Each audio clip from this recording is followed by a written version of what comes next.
Well, here I am again in the shop. I was debating whether I was going to do a video on these last pieces or not. I guess I will. We'll call this Turnings for Christmas Part 5. This for sure will be the last time. I got these two bases, yellow heart and purple heart, and then I got this little one here of sycamore. These two, purple heart and yellow heart, I was wondering what I was going to do with them. And like a whole series on Christmas turning, I want to keep it simple and easy.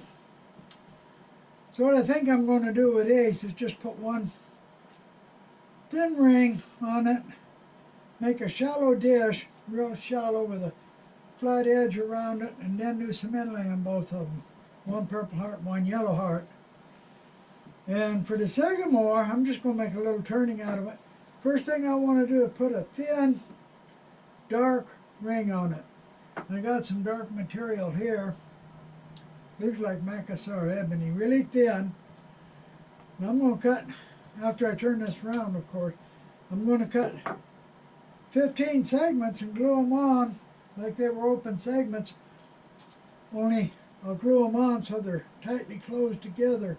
And when I get to the last one, I'll hand fit one piece into it. The joints won't be even, won't be lined up, but you can't tell it. You'll never see the joints on dark thin material. So the first thing I'm going to do is turn all of these around, dish them out in the center, and flatten the edge like I always do on all three of them. I got the bases done. The purple heart, the yellow heart, and of course the sycamore. Now the purple heart and the yellow heart, I want a thin ring on it around the edge. It's 5.5 inches across the base. Make the rings about 6.5 inches because of the size of the stock I got. Got some yellow heart and some purple heart here. Like I said, I want a thin ring, but the thinnest ring that I can actually clamp and glue up is about 1/2 inch. Anything thinner than that I can't grab with a clamp and glue it up. So I'm going to take these and rip off a piece just a little bit bigger than 1/2 inch. Cut them into 16 segments and glue them into a ring, 6.5 inch. 16 segments, 6.5 inch, going to be 1.2929 inches. So I'll set this up. Cut the segments 1.2929 inches. I'll cut 16 segments from each and glue them up. And then I'll do this one later. So, what I'm going to do right now is rip these, like I said, a little bit thicker than 1/2 inch, and cut 16 segments from each one. Sycamore. I want a thin black ring on it. Now I got that thin material. I don't have any thicker material. Even if I did, it's too expensive to cut a thick ring and then part it. So I cut 15 segments for a 16 segment ring from a thin material. What I'm going to do, take and glue it right to the turning, like that. A little bit of glue and glue it on. Then I'll glue the next one right next to it, make sure the joint's tight, and I'll work my way around. If they start to curve in too much or curve out too much, I may have to change the angle on one, but I will. Put it on the center and change the angle if I have to. Like I said, I made 15, so when I get to the last one, there'll be a gap. I'm going to have to hand fit a piece in there. Maybe bigger, maybe smaller. It'll be an odd shape. But it makes no difference, being as how they're this thin. Nobody can see the joints on it. It's dark material and it's thin. Joints are impossible to see, so I'm just going to hand glue them all the way around. First one I'm going to glue on and let it sit a while. so that I can push the second one up against it tight without it moving. So I'm going to have to let it set for a little while. Okay, the first one been glued on for a while. Now I can take the second one, glue it right on next to it, and then the third and the fourth, all the way around till I get to 15.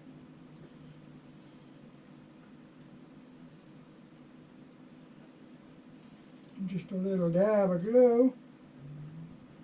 Don't take much. I better leave that laying down.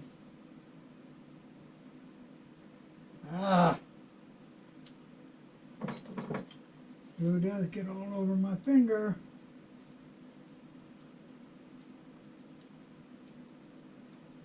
That's the problem with this. Glue all over your fingers. Push it down tight and up against the other one. Do another one. Same way till I get all the way around to I have one little gap left.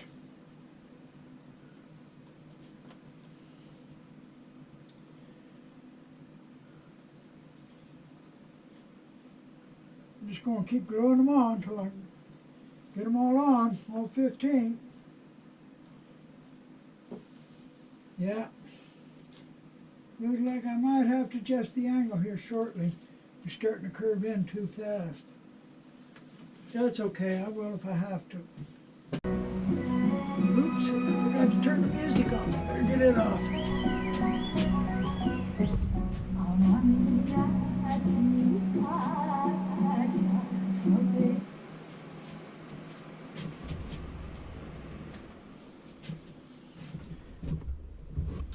That's better.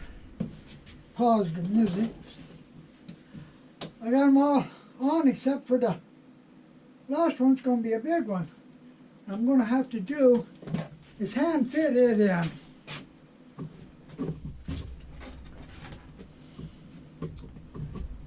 Take a piece here and I'll put it up and mark it. Put it right up here. And I'll mark it and cut it, and then I'll sand it down a little bit at a time till I get it to fit. If I don't get it to fit, if I miss it, I got plenty of material I can try again. But I will do it until I make one fit. There's one mark right there. There's the other mark right here. I'll take it over to bandsaw and cut it off just over these marks, and then I can sand it back and fit it in. Sand it a little at a time, make sure the angle's right and fit it in. When I get it fit in, I'll glue it in.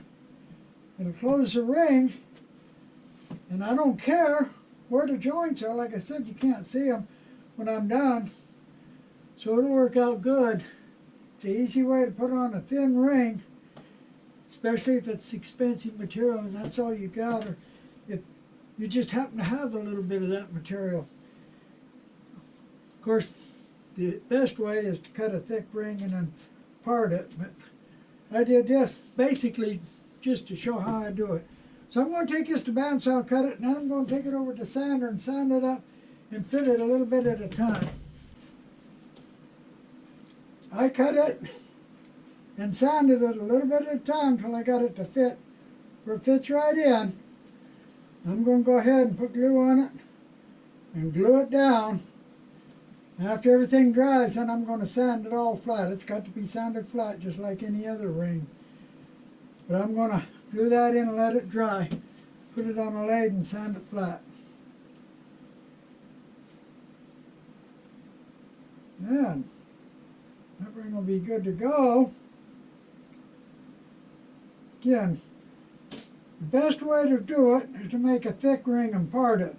But if you don't have the material, for any reason, you can do it this way with thin rings.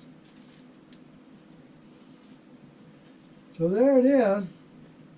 I made the material plenty wide.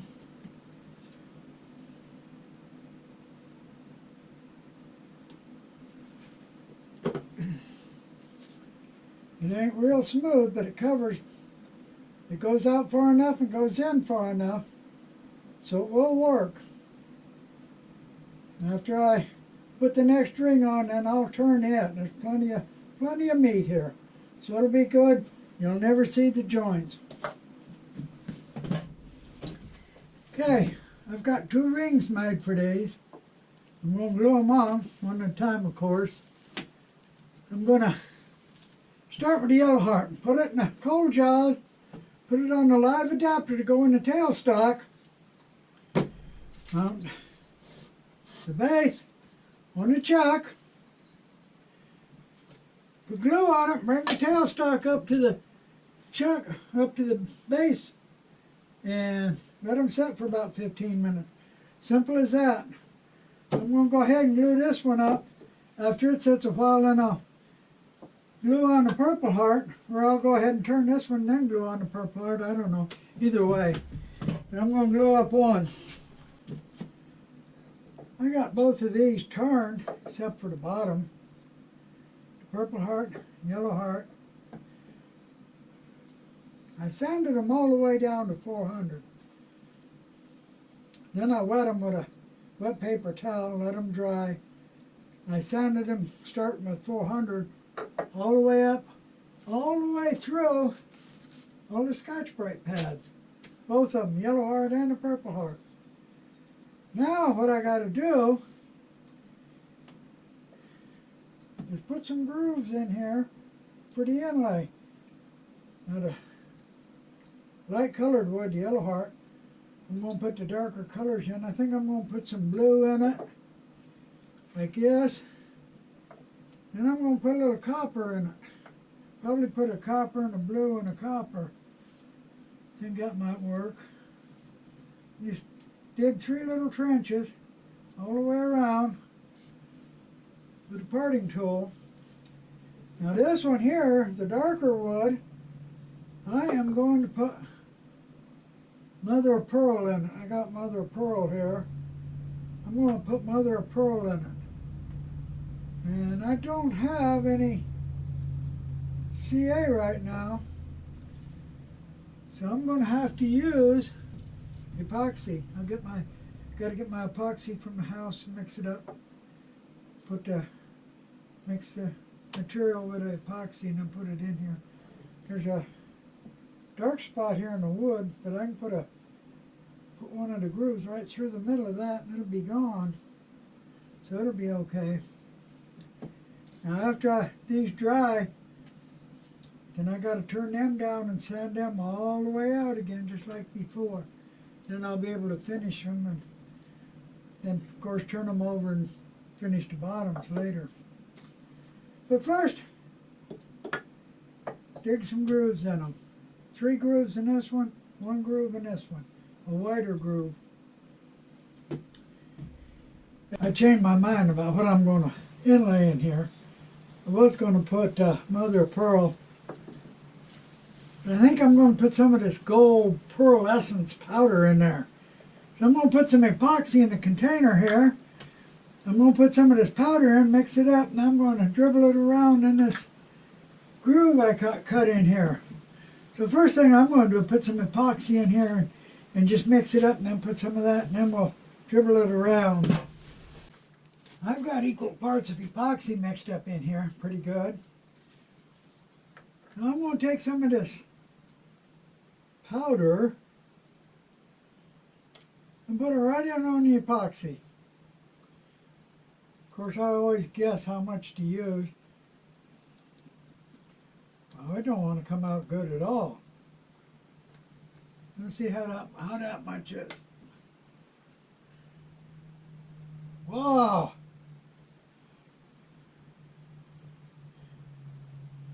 Woo! I guess that's enough. I'll say that's enough.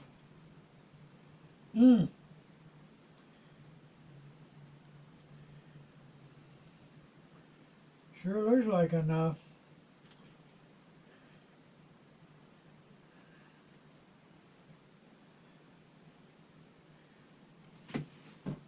Probably got too much material mixed up here. I don't know if you can see that or not. That's quite a bit mixed up there. Now I'm just going to dribble it in this groove that I got cut.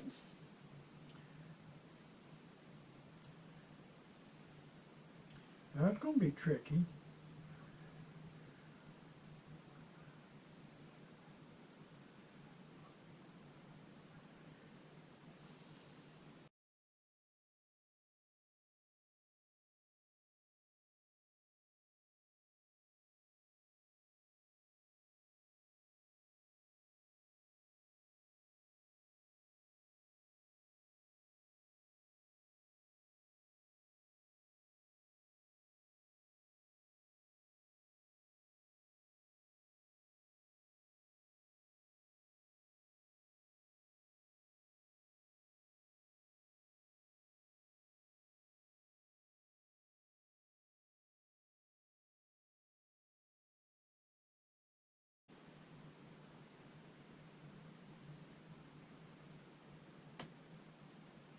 There we go. I got that filled up. Now I'll set it aside. I'm going to let it dry for 24. Both pieces now. I've got inlay material I mixed up with epoxy. Put it in a groove all the way around. Both pieces. All the grooves.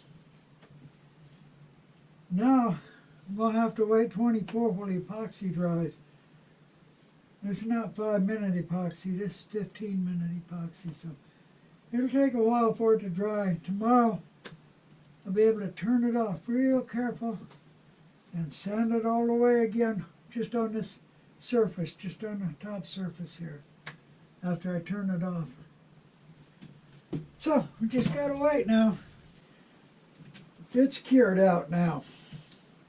So, it's piled up in the groove. So the ideal thing is to just skim it off till it's the same level as the wood. The practical thing is just to cut a thin layer into the wood. Take it down, just barely cut into the wood. So I'm going to cut at a shear angle and take off thin cuts. I'm going to use this carbide tool. And I'm going to twist it up so I can get a shear cut and then just take off real thin shavings till I get it down. So I just cut into the wood. Then this area around the edge, I'm going to have to sand it down again. After I sand it down, then I'm going to put some finish on it. And I mixed up some new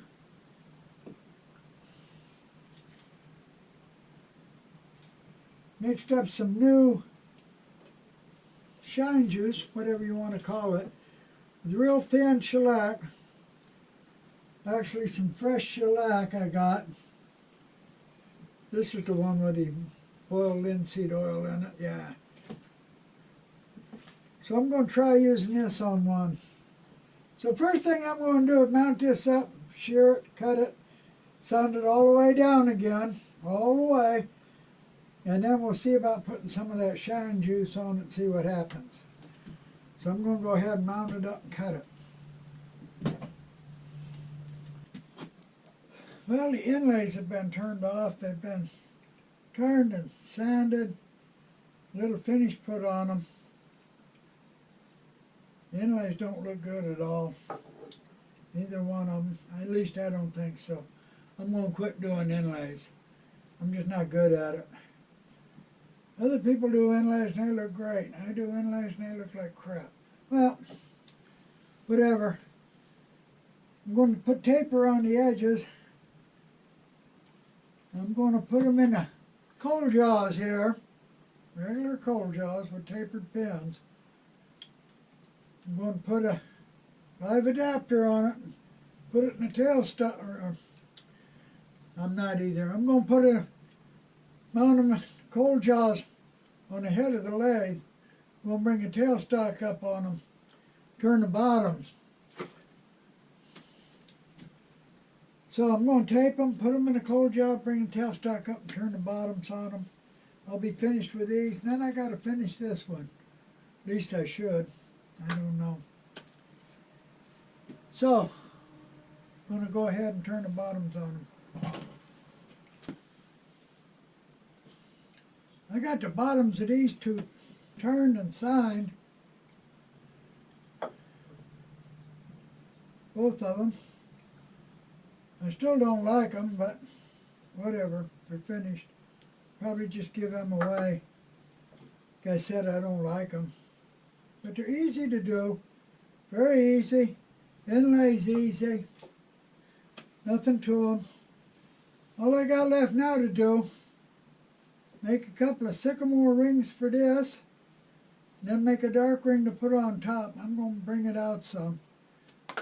I got some sycamore, ain't the best looking wood in the world, but I can rip a couple of pieces from this and make some rings, 16 segment rings.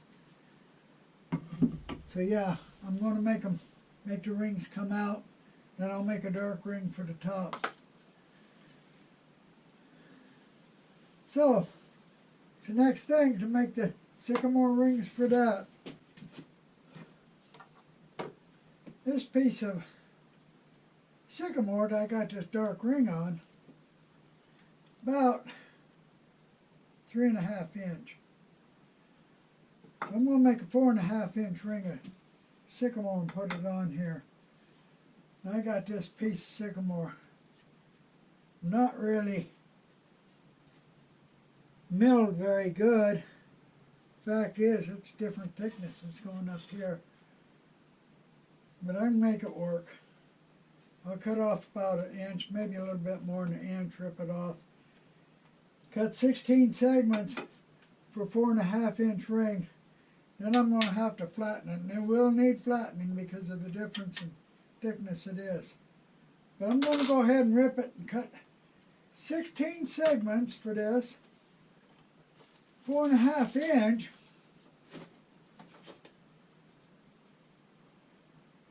Going to have to cut them to 0.8951. So I'm going to go ahead and rip it off, cut the segments, and we'll glue them into a ring and see what I get. 16 segments cut, sanded, dry clamped.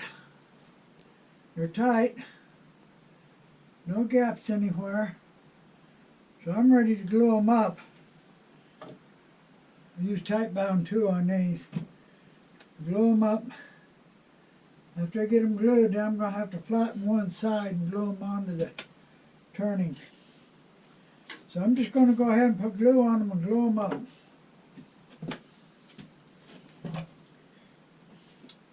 If you want to know about this clamp I use, I got a video just on how to make the clamp.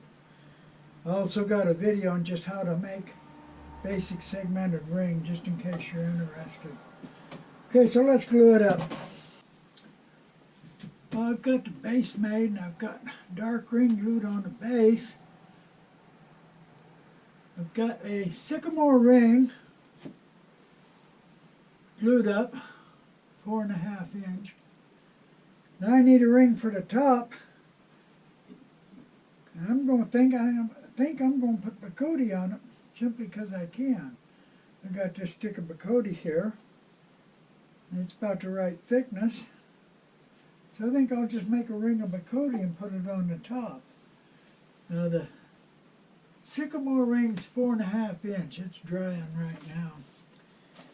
So let's make the top ring maybe 5 1/4. Something like that, yeah. 1.0443. Set this up for 1.044.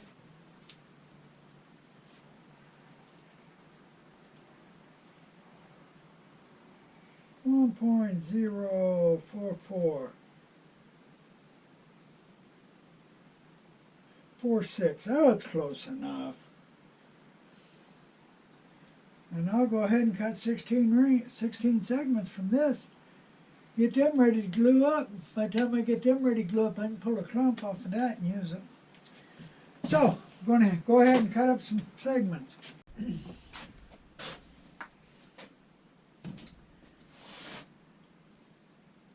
The sycamore ring has been turned on the inside, turned into the bottom. Been flattened, sanded flat. Bacote ring, been flattened on one side. And I put it in the coal jaws on the chuck. Got the live adapter on the back of the chuck so I can put it in the tailstock. Just a little bit of glue, not much. That's plenty. And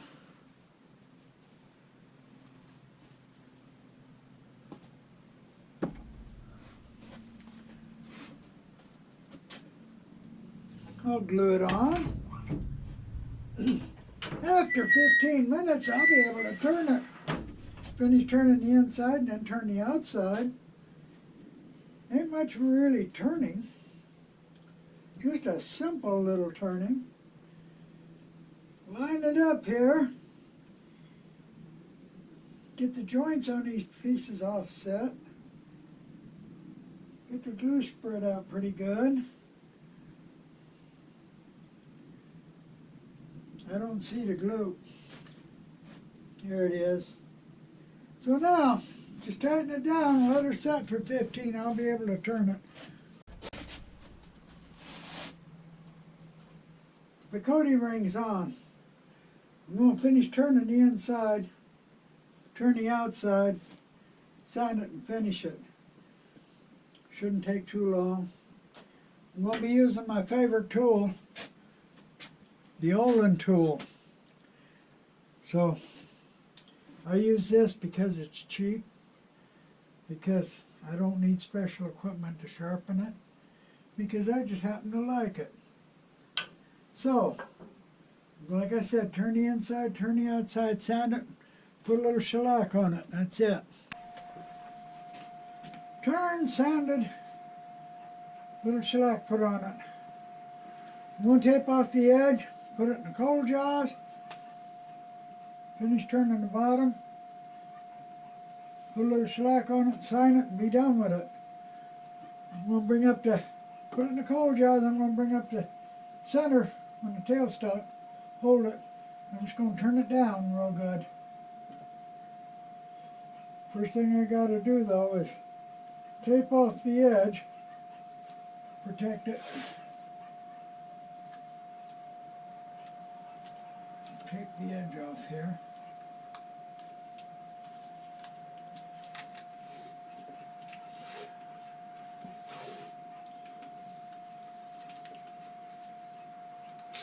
Now all I got to do is put it in the coal jaws and turn the bottom.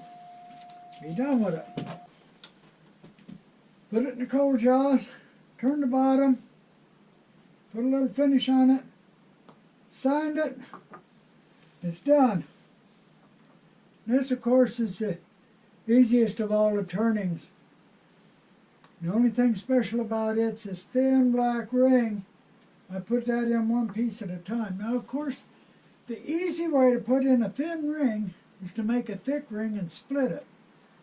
But if you don't have enough material, real expensive material, and you just got a little bit, you can't put them in one piece at a time, and you can't see any joint in that ring. Any joint at all. Just one smooth ring when I got it finished. So that's the only thing special about that. And that is the 10th bow in my turnings for Christmas. So that completes the series Turning for Christmas. I hope you enjoyed this video. I hope you enjoyed all the Christmas videos.